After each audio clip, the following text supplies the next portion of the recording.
ओम शांति। 20/11/2022 के अव्यक्त बाप दादा के मधुर महावाक्य रिवाइज है 20/12/92। आज बाप दादा ने कहा है आज्ञाकारी बच्चे ही सर्वशक्तियों के अधिकारी होते हैं। 3 प्रकार के बच्चे बाबा ने बताए, तो डायरेक्ट बाबा के मधुर महावाक्य सुनेंगे। आज्ञाकारी सर्व शक्तियों के अधिकारी। आज सर्व शक्तियों के दाता बाप दादा अपनी शक्ति सेना को देख रहे हैं। सर्वशक्तिमान बाप ने सभी ब्राह्मण आत्माओं को पावन सर्व शक्तियों का समान सर्व शक्तियों का वर्षा दिया। सब बच्चों को एक जैसा सर्व शक्तियों का वर्षा दिया। किसी को कम शक्ति व किसी को ज़्यादा ये अंतर नहीं किया। सभी को एक द्वारा एक साथ एक समान शक्तियाँ दी हैं। तो रिजल्ट देख रहे थे कि एक समान मिलते हुए भी अंतर क्यों है। एक साथ एक समान शक्तियाँ दी तो रिजल्ट देख रहे थे समान मिलते हुए भी अंतर क्यों है। कोई सर्वशक्ति संपन्न बने और कोई सिर्फ शक्ति संपन्न बने हैं, सर्व नहीं। कोई सदा शक्ति स्वरूप बने, कोई कभी कभी शक्ति स्वरूप बने हैं। कोई ब्राह्मण आत्माएं अपनी सर्वशक्तिमान की अथॉरिटी से जिस समय जिस शक्ति को ऑर्डर करती हैं, वह शक्ति रचना के रूप में मास्टर रास्ता के सामने आती है। ऑर्डर किया और हाजिर हो जाती है। कोई ऑर्डर करते हैं लेकिन समय पर शक्तियाँ हाजिर नहीं होती, जी हाजिर नहीं होती। इसका कारण क्या है? कारण है, हाँ सोच लीजिए आप सभी। कारण है जो बच्चे सर्वशक्तिमान बाप जिसको हजूर भी कहते हैं, हाजिर नाजिर भी कहते हैं, तो जो बच्चे हजूर अर्थात बाप के हर कदम की श्रीमत पर हर समय जी हाजिर व हर आज्ञा में जी हाजिर प्रैक्टिकल में करते हैं, तो जी हाजिर करने वालों के आगे हर शक्ति भी जी हाजिर व जी मास्टर हजूर करती है। अगर कोई आत्माएं श्रीमत व आज्ञा को सहज पालन कर सकते हैं, वह करते हैं, और जो मुश्किल लगती है वो नहीं कर सकते। कुछ किया कुछ नहीं किया, कभी जी हाजिर और कभी हाजिर। इसका प्रत्यक्ष सबूत व प्रत्यक्ष प्रमाण रूप है। ऐसी आत्माओं के आगे सर्व शक्तियाँ भी समय प्रमाण हाजिर नहीं होती। जैसे कोई परिस्थिति प्रमाण समाने की शक्ति चाहिए, तो संकल्प करेंगे हम अवश्य समाने की शक्ति द्वारा इस परिस्थिति को पार कर सकेंगे, विजयी बनेंगे। लेकिन होता क्या है, सेकंड नंबर वाले अर्थात कभी कभी वाले समाने की शक्ति का प्रयोग करेंगे, 10 बार समाएंगे, लेकिन समाते हुए भी 1-2 बार समाना चाहते भी समा नहीं सकेंगे। फिर क्या सोचते हैं, मैंने किसको नहीं सुनाया, मैंने समाया, लेकिन यह साथ वाले थे, हमारे सहयोगी थे, समीप थे, इसको सिर्फ इशारा दिया, सुनाया नहीं, इशारा दिया। कोई शब्द बोलना नहीं चाहते थे, सिर्फ एक आधा शब्द निकल गया, तो इसको क्या कहा जाएगा? समाना कहेंगे?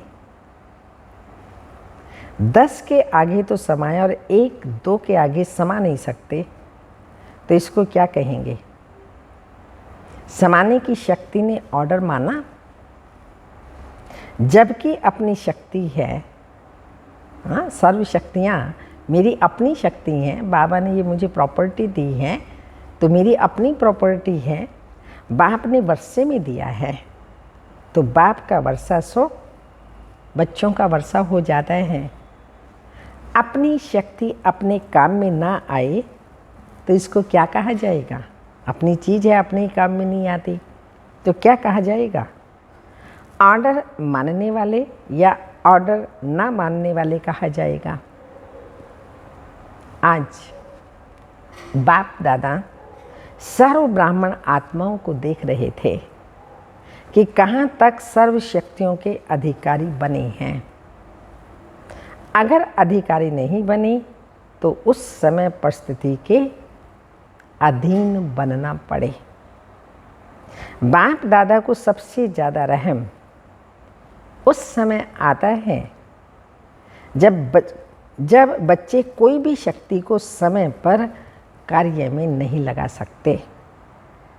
उस समय क्या करते हैं? जब कोई बात सामना करती है तो बाप के सामने किस रूप में आते हैं? ज्ञानी भक्त के रूप में आते हैं। भक्त क्या करते हैं? भक्त सिर्फ पुकार करते रहते हैं कि यह दे दो। भागते बाप के पास हैं, अधिकार बाप पर रखते हैं, लेकिन रूप होता है रॉयल भगत का। और जहाँ अधिकार के बजाय ज्ञानी भक्त अथवा रॉयल भक्त के रूप में आते हैं तो जब तक भक्ति का अंश है तो भक्ति का फल सद्गति अर्थात सफलता, सद्गति अर्थात विजय नहीं प्राप्त कर सकते। क्योंकि जहाँ भक्ति का अंश रह जाता है वहाँ भक्ति का फल ज्ञान अर्थात सर्व प्राप्तियाँ नहीं हो सकती, सफलता नहीं मिल सकती। भक्ति अर्थात मेहनत और ज्ञान अर्थात मोहब्बत। अगर भक्ति का अंश है तो मेहनत जरूर करनी पड़ती है। और भक्ति की रस्म रिवाज की क्या है? भक्ति की रस्म रिवाज है कि जब भीड़ अर्थात मुसीबत पड़ेगी तब भगवान याद आएगा। हम तो खुशी से, प्यार से, बिना स्वार्थ के बाबा को याद करते हैं। भक्ति माना स्वार्थ, दुखी हुए, परेशान हुए तो भगवान को याद करेंगे, अगर नहीं तो ऐसे ही चल रहे हैं।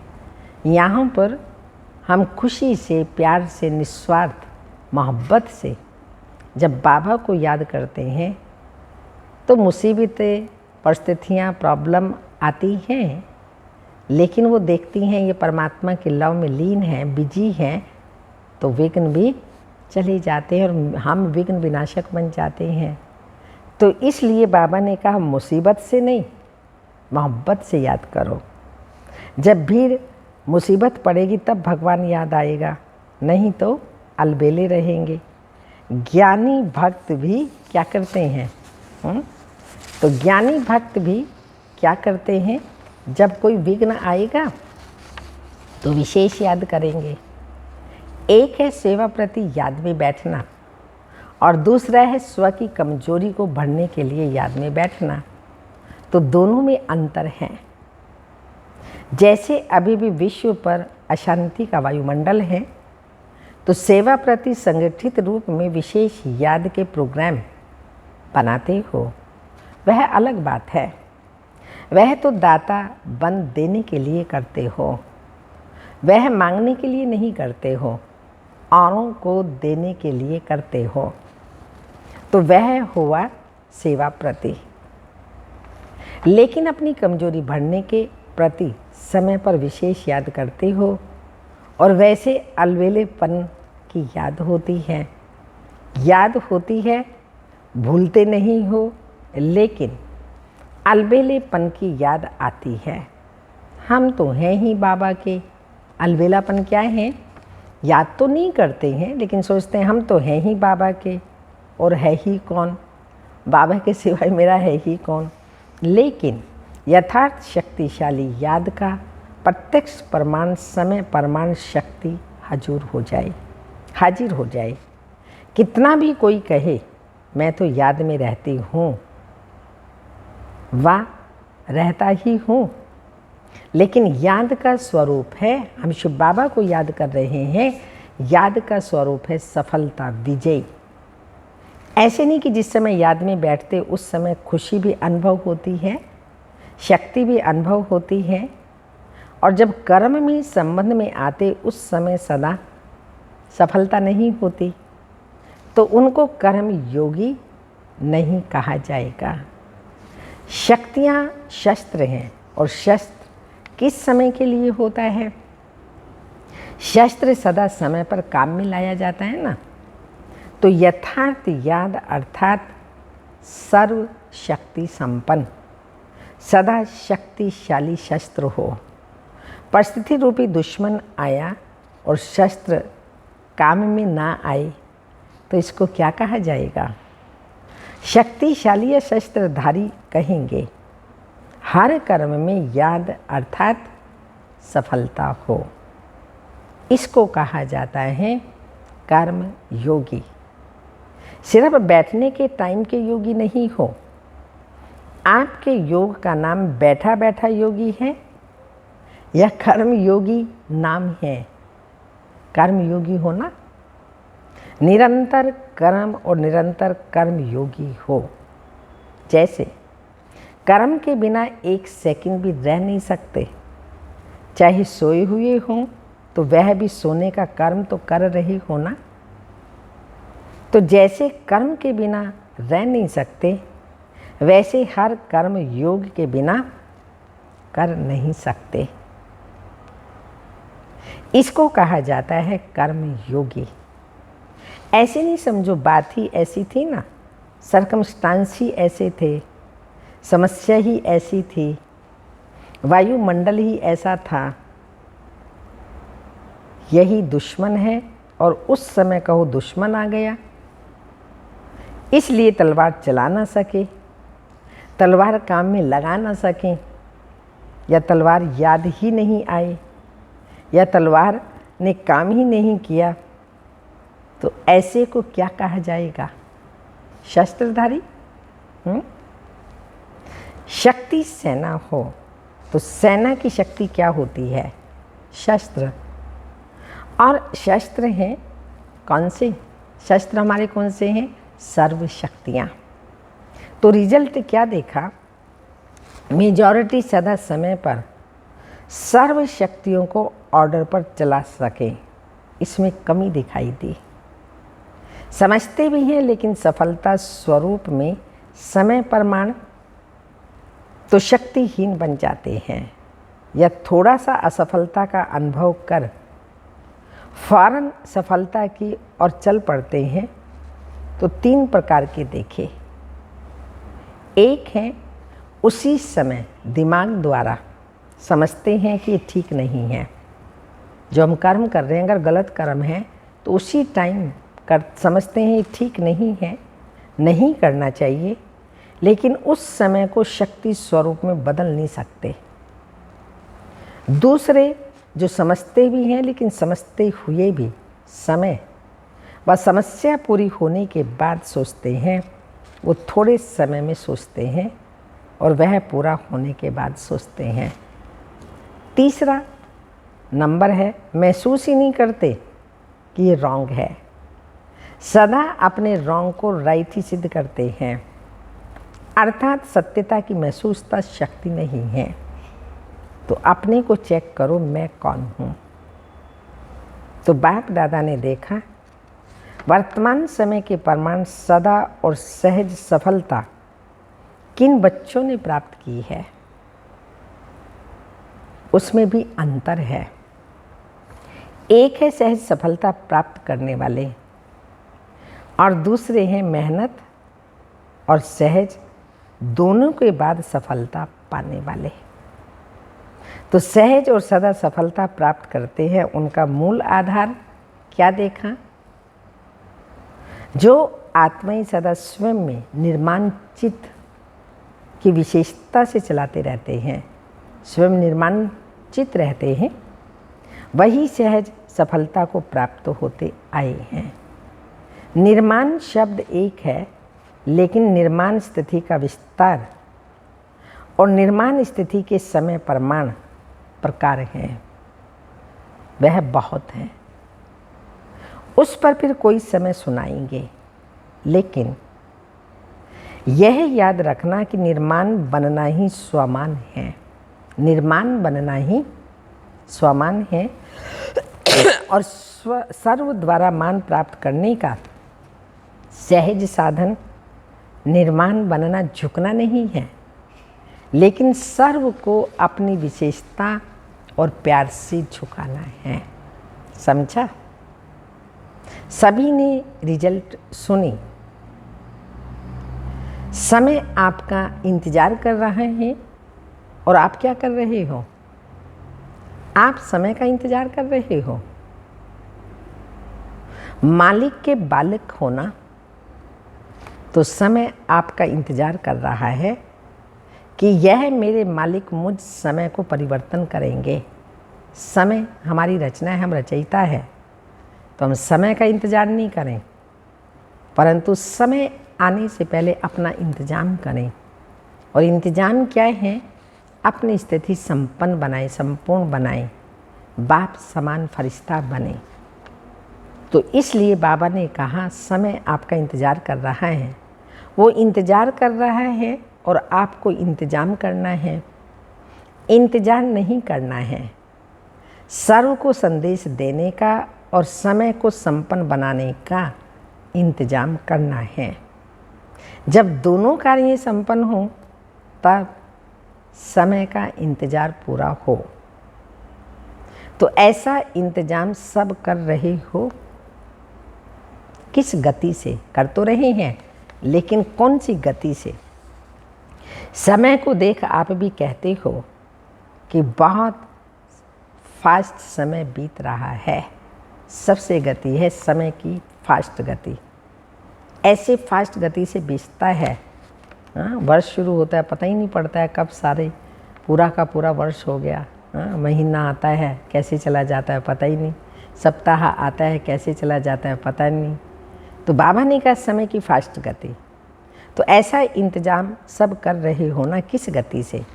समय को आप भी कहते हो कि बहुत फास्ट समय चल रहा है, इतने वर्ष कैसे पूरे हो गए, सोचते हो ना।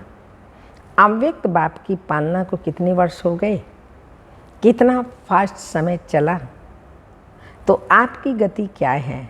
फास्ट है या फास्ट चलकर कभी कभी थक जाते हो, फिर रेस्ट करते हो, कर रहे हैं, ये तो ड्रामा के बंधन में बंधे हुए हो। लेकिन गति क्या है, इसको चेक करो। सेवा हो रही है, पुरुषार्थ हो रहा है, आगे बढ़ रहे हैं, यह तो ठीक है। तो अब गति को चेक करो, सिर्फ चलने को चेक नहीं करो, गति को चेक करो, स्पीड को चेक करो। समझा? अभी सभी अपना काम कर रहे हो ना। अच्छा, बाप दादा की पर्सनल मुलाकात, साधारण कर्म में भी ऊंची स्थिति की झलक दिखाना ही फॉलो फादर करना है। सदा संगम युगी पुरुषोत्तम आत्मा है, ऐसे अनुभव करते हो। संगम युग का नाम ही है पुरुषोत्तम, अर्थात पुरुषों से उत्तम पुरुष बनाने वाला युग। तो संगम युगी हो, आप सभी पुरुषोत्तम बने हो ना। आत्मा पुरुष है और शरीर प्रकृति है। तो पुरुषोत्तम अर्थात उत्तम आत्मा हो। सबसे नंबर 1 पुरुषोत्तम कौन? ब्रह्मा बाबा। इसलिए ब्रह्मा को आदि देव कहा जाता है। फरिश्ता ब्रह्मा, फरिश्ता। तो ब्रह्मा भी उत्तम हो गया फिर भविष्य में देव आत्मा बनने के कारण पुरुषोत्तम हो जाते हैं। लक्ष्मी नारायण को भी पुरुषोत्तम कहेंगे ना, तो पुरुषोत्तम युग है और पुरुषोत्तम मैं आत्मा हूँ। साधारण कर्म करते भी श्रेष्ठ स्मृति, श्रेष्ठ स्थिति हो, जो देखते ही महसूस करें कि यह कोई साधारण व्यक्ति नहीं है। जैसे जो असली हीरा होगा वो कितना भी धूल में छिपा हुआ हो, लेकिन अपनी चमक जरूर दिखाएगा, छिप नहीं सकता। तो आपकी जीवन हीरे तुल्य है ना। तो कैसा भी वातावरण में हो, कैसे भी संगठन में हो, लेकिन जैसे हीरा अपनी चमक छिपा नहीं सकता, ऐसे पुरुषोत्तम आत्माओं की श्रेष्ठ झलक सबको अनुभव होनी चाहिए। तो ऐसे है, या दफ्तर में जाकर, काम में जाकर आप भी वैसे ही साधारण हो जाते हो।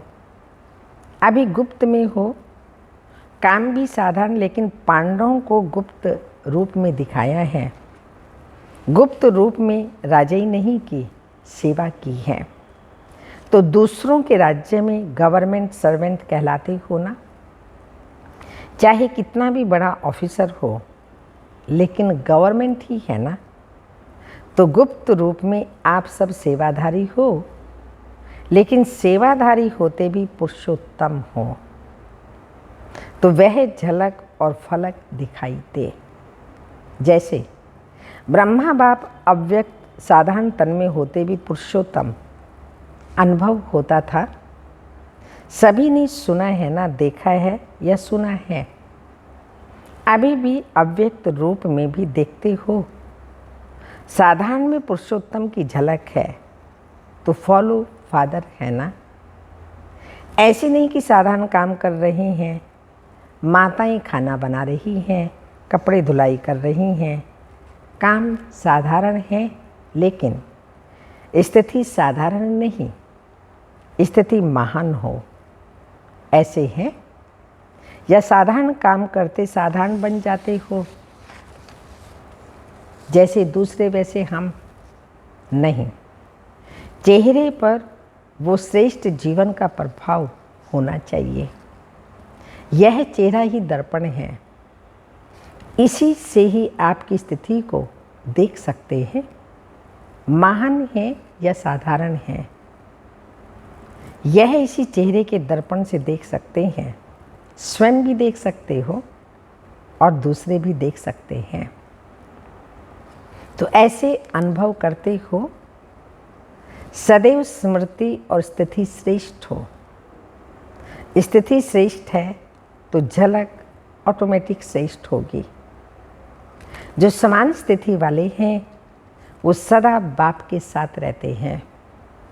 शरीर से चाहे किसी कोने में बैठे हों, किनारे में बैठे हों, पीछे बैठे हों, लेकिन मन की स्थिति में साथ रहते हो ना। साथ वही रहेंगे, कौन? साथ वही रहेंगे जो समान होंगे। स्थूल में चाहे सामने भी बैठे हों, लेकिन समान नहीं तो सदा साथ नहीं रहते। किनारे में रहते हैं तो समीप रहना, अर्थात समान स्थिति बनाना। इसलिए सदा ब्रह्मा बाप समान पुरुषोत्तम स्थिति में स्थित रहो। कई बच्चों की चलन और चेहरा लौकिक रीति से भी बाप समान होता है, तो कहते हैं ना ये तो जैसे बाप जैसा है। तो यहाँ चेहरे की बात नहीं है, लेकिन चलन ही चित्र है। तो हर चलन से बाप का अनुभव हो, इसको कहते हैं बाप समान। तो समीप रहना चाहते हो या दूर? इस एक जन्म में संगम पर स्थिति में जो समीप रहता है वह परम धाम में भी समीप है और राजधानी में भी समीप है। एक जन्म की समीपता अनेक जन्म समीप बना देती है। हर कर्म चेक करो, बाप समान है तो करो, नहीं तो चेंज कर दो। पहले चेक करो फिर करो। ऐसे नहीं करने के बाद चेक करो कि यह ठीक नहीं था। ज्ञानी का लक्षण है पहले सोचे फिर करे, और अज्ञानी का लक्षण करके सोचते हैं।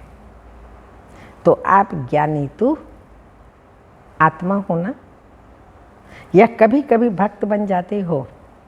पंजाब वाले तो बहादुर है ना, मन से भी बहादुर। छोटी सी माया चींटी के रूप में आए तो घबरा तो नहीं जाते? हाँ, चैलेंज करने वाले स्टूडेंट कभी पेपर से घबराते ही हैं? तो आप बहादुर हो या छोटे से पेपर में भी घबराने वाले हो?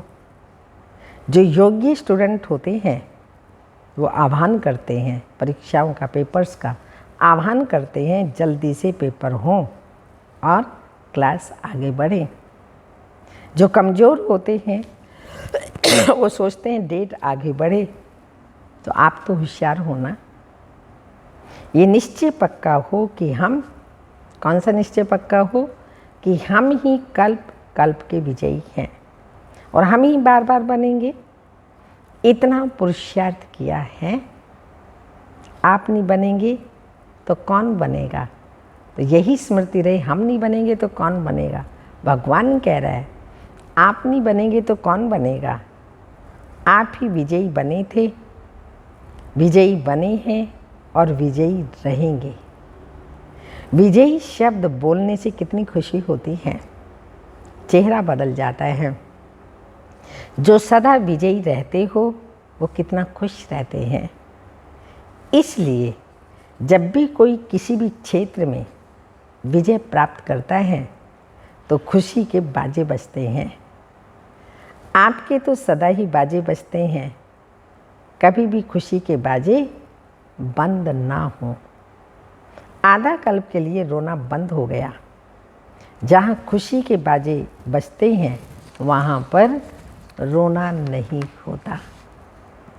अच्छा, चारों ओर के सदा बाप के आगे जी हाजिर करने वाले, सदा मास्टर सर्वशक्तिमान बन सर्व शक्तियों को स्वयं के ऑर्डर में चलाने वाले, सर्व शक्तियाँ जी हाजिर का पार्ट बजाने वाली, ऐसी सदा सफलता मूर्त आत्माएं, सदा हर कर्म में याद का स्वरूप अनुभव करने वाले और कराने वाले, ऐसे अनुभवी आत्माओं को सदा हर कर्म में, संबंध में, संपर्क में निर्माण बन विजयी रतन बनने वाले, ऐसे सहज सफलता मूर्त श्रेष्ठ बच्चों को बाप दादा का याद प्यार।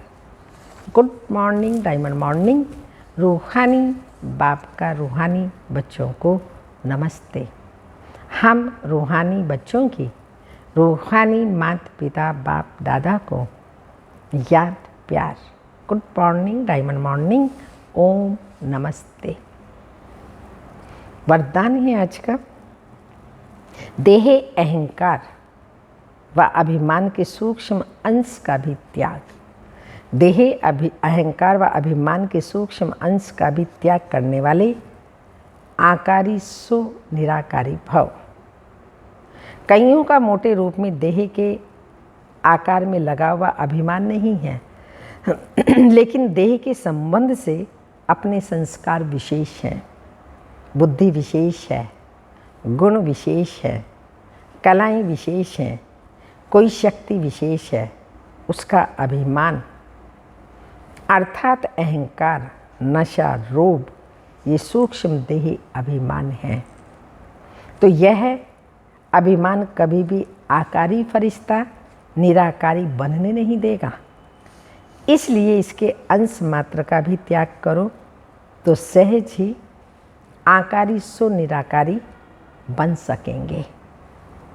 स्लोगन, समय पर सहयोगी बनो तो पदम गुना रिटर्न मिल जाएगा। समय पर सहयोगी बनो तो पद्म गुना रिटर्न मिल जाएगा। सूचनाएं हैं, आज अंतर्राष्ट्रीय योग दिवस, तीसरा रविवार है।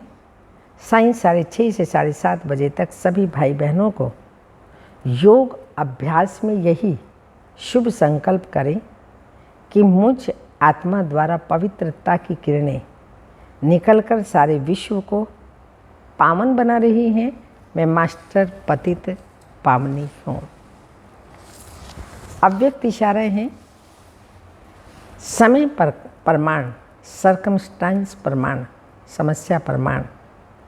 कई बच्चे पुरुषार्थ द्वारा अपने लक्ष्य और लक्षण को समान भी बनाते हैं, लेकिन ये नेचुरल नेचर हो जाए, उसमें अभी और अटेंशन चाहिए। चाहे आकारी फरिश्ता, चाहे निराकारी, निरंतर नेचुरल नेचर हो जाए। इसका मूल आधार है निरअहंकारी बनना। इसके लिए व्यर्थ वृत्ति, व्यर्थ वाइब्रेशन स्वाहा कर दो, तो नेचुरल योगी और नेचर में फरिश्ता बने हुए हों। हाँ, व्यर्थ वृत्ति, व्यर्थ वाइब्रेशन स्वाहा कर दो, तो नेचुरल योगी और नेचुरल योगी और नेचर में फरिश्ता बने हुए हो। ओम शांति।